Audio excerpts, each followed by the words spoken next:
In the book of Genesis, the Bible states that Enoch was taken up to heaven, which means he never died. An interesting book has been found about Enoch's journey into heaven. The latest versions of this story, however, are written in the ancient kind of English, so the help of ChatGPT was employed in translating it into a more understandable version that was named the Book of Secrets of Enoch. What does the Book of Secrets of Enoch contain? What is Enoch's real story? Join us as we explore secrets found in the Book of Enoch. Enoch. In times past, a man named Enoch was resting in his sleep when he felt great distress in his sleep. He was weeping, but he didn't understand why. Two men, larger than any man on earth, suddenly appeared. With their faces shining like the sun, their eyes burning bright with light, and their wings brighter than gold, these men were standing at his bed and they called him by name. The duo guaranteed him that the eternal God sent them, and Enoch would be ascending to heaven with them on that day, after which the angels lifted him on their wings to the first heaven and set him on the clouds. The treasure of the dew. In Enoch's words, he gazed upwards and he saw the ether. Positioning him on the first heaven, they unveiled a vast sea larger than any sea on earth.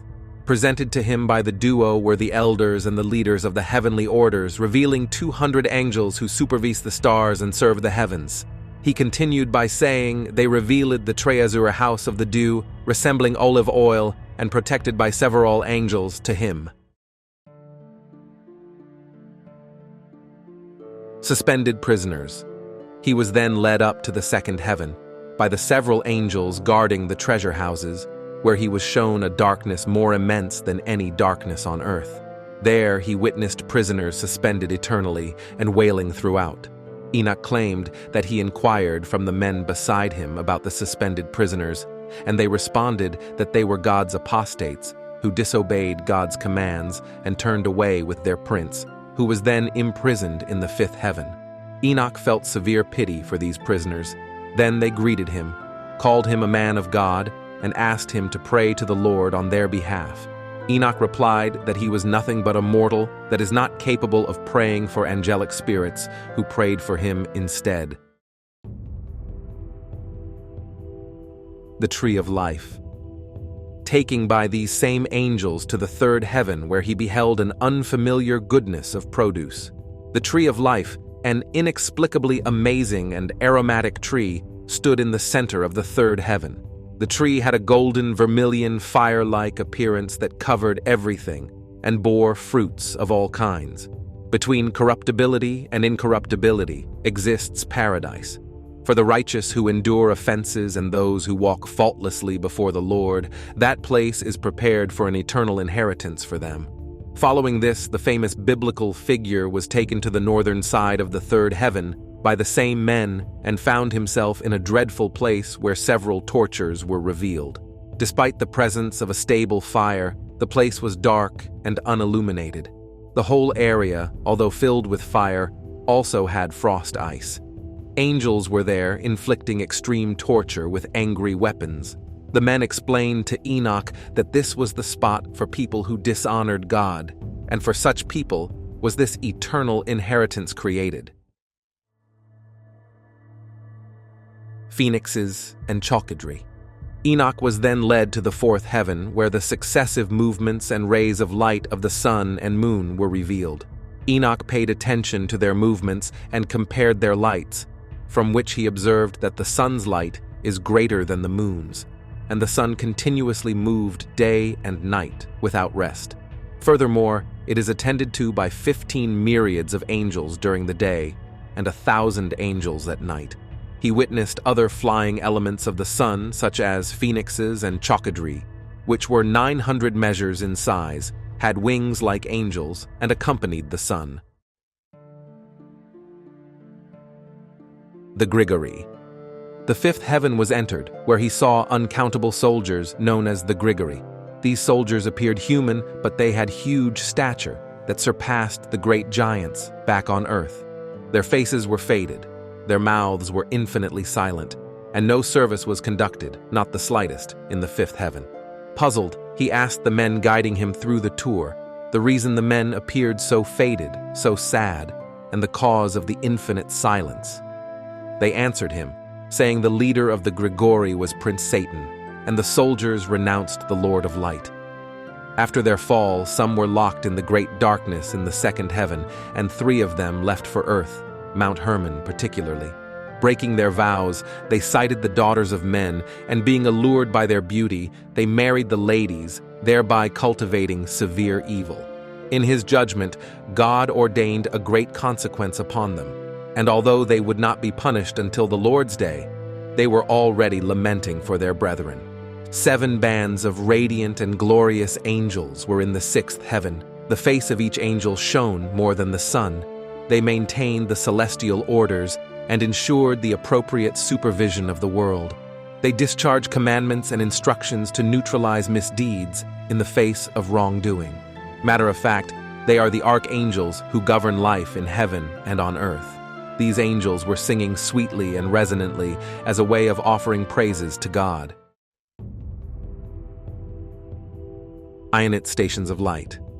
In the 7th heaven, an immensely bright light was situated.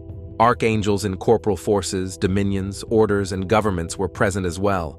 There were also cherubim, seraphim, thrones, and several-eyed beings forming 9 regiments known as the Ionite stations of light. At the sight of this, Enoch trembled. The men urged him to be courageous and fear not. Soon after, he was shown God from a distance. God was seated on his extremely high throne. According to their rank, all the celestial troops would converge, stand on these 10 steps, and then they would bow down to God. Afterward, they would return to their designated places with joy and happiness, singing songs in this limitless light. In gentle voices, they sing before the Lord, "Holy, holy, the heavens and earth are full of your glory." Muoth.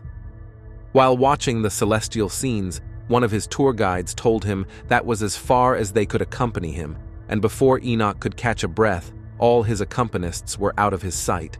That was the last time Enoch ever saw any of them. At that point, the biblical figure was scared, and he fell flat on his face. The Lord then sent the glorious archangel Gabriel to comfort him. Gabriel told him to be fearless. Short of words, Enoch muttered to himself that his soul had left him due to terror and trembling. Swiftly, Gabriel lifted him like a leaf caught in the wind and placed him right before the Lord's face. On that spot, he saw the 8th heaven called Muoth in Hebrew. Muoth has the responsibility of changing seasons, drought, wetness, and the 12 constellations. Avim. He then glimpsed the 9th heaven, which in Hebrew is called Avim. That realm is the heavenly home to the 12 constellations. Aravoth.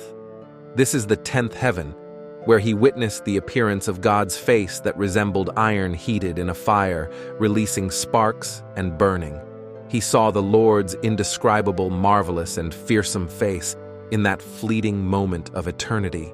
He thought himself unworthy of describing the unspeakable being of God and his wondrous face. His immutable face is beyond description, and Enoch didn't think anybody could express the indescribable greatness of his glory. Overwhelmed, Enoch fell prone and bowed down before the Lord, who spoke to him with his lips. The Lord said unto Enoch, "Be courageous, fearless, and stand before my face into eternity." The archangel Michael lifted him and led him before the Lord's face. The Lord testingly addressed his servants to allow Enoch to stand before his face into eternity. The angels bowed down and responded that the Lord should allow Enoch to go according to his word. To Michael, the Lord instructed him to remove the earthly garments off Enoch, anoint him with his sweet ointment, and clothe him in the garments of his glory. Michael, following instructions, anointed and dressed Enoch, and to Enoch's surprise, he was transformed into one of the Lord's glorious ones. Afterward, Enoch came back to earth, dropped the book in which he recorded everything he saw in heaven, and then returned to heaven. Enoch's life was filled with several mesmerizing moments that are so interesting to learn about. It must have been so overwhelming for him to be in that situation of visiting the 10 heavens at a stretch. Enochs Farewell. On getting to earth, Enoch assembled his sons and told them about his encounter. He also added the things they should do and should desist from, to please the Lord. After speaking these words to his sons, word spread about how the Lord was calling Enoch. People far and near, about 2,000, gathered, and they decided to go and kiss Enoch. They moved to the place Akuzan, where Enoch was with his sons. The elders of the people and the whole assembly came and bowed down and began to kiss Enoch. After which they asked Enoch to bless his sons and all the people so that they may be glorified on that day in his presence, since he had been blessed by the Lord. They further said that since the Lord chose him out of all men on earth and redeemed him of the sins of man, he would be eternally glorified before the Lord. After Enoch talked to the people, God sent out darkness onto the earth, and then there was darkness, and it covered the men surrounding Enoch. The biblical figure followed the darkness up onto the highest heaven where God is, and he received him and placed him before his face. Then the darkness went off from the earth, and light came again. Hence the people never understood how Enoch was taken, and they glorified God and found a roll that was traced to the invisible God, and all the people returned to their dwelling places. Interesting details about Enoch. On the 6th day of the month Tsivan, Enoch was born, after which he lived for 365 years. On the 1st day of the month Tsivan, he was taken up to heaven, where he remained for the next 60 days. He wrote all the signs of all creation which the Lord created, and wrote 366 books in total. He handed these books over to his sons and remained on earth for another 30 days, before he was taken up to heaven again on the 6th day of the month Tsivan. On the exact day and hour he was born. Technically, Enoch died at the same hour that he was born. Methuselah and his brethren, all the sons of Enoch, hastily erected an altar at that place called Akuzan, at the exact location where Enoch had been taken up to heaven. Afterward, they took sacrificial oxen and summoned all people, then presented a sacrifice before God. All the people, including the elders and the whole assembly, attended the feast and brought gifts to the sons of Enoch. The great feast lasted for 3 days, as they made merry and praised God, who had given them such a sign through Enoch. They also felt that since Enoch had found favor with the Lord, they should hand it on to their sons from generation to generation, from age to age. The Book of Enoch sure holds interesting secrets, but so also does the James Webb Space Telescope, as it just launched its brand new JWST Special Edition phone cases. Get yours now by clicking the link on the screen or following the link in the description. Thank you for watching and discovering the secrets that the Book of Enoch holds. Kindly like and subscribe for more fascinating videos.